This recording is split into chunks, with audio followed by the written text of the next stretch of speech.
Ku yi subscribe a YouTube channel mai suna Namaleko TV. Za ku nishaɗantu. If I can't describe, wallahi, you go not say.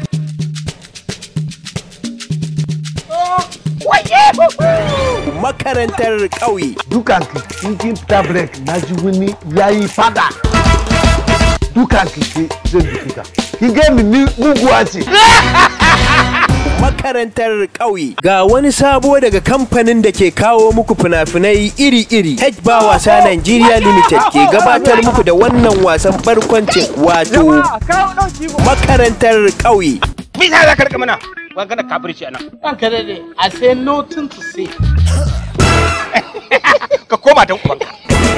Ɗan jan uba, ɗan jakar uba. Makarantar ƙauye. Wane ne zai iya rubuta wannan a? Ko ya kisu. Ke da hankalinki haka ne na rubuta na. Hai, shi ne ke God.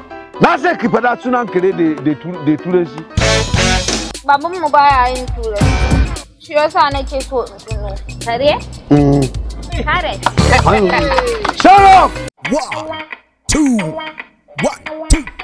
Makarantar ƙauye. Aka ce ilimi shine gishirin zaman duniya, wanda aka fin shi kuwa sai an yi ladama. Tirka-tirka irin wadda Lamiyo ke tifkawa a cikin wannan shiri Makarantar ƙauye. Abin sai ka gani shagwaba, karambani, kankamba, iya yi, rashin kunya, sai dai ga kaifin basira. Lamiyo sangartacciya 'yar babanta. Makarantar ƙauye. Idan na je gida bai sami masu a wurin. To, wallahi kai ki tabata sai ki mutu. Yawa ku tsaya. Lalacin ku ba ku san yan mai gari ba ce?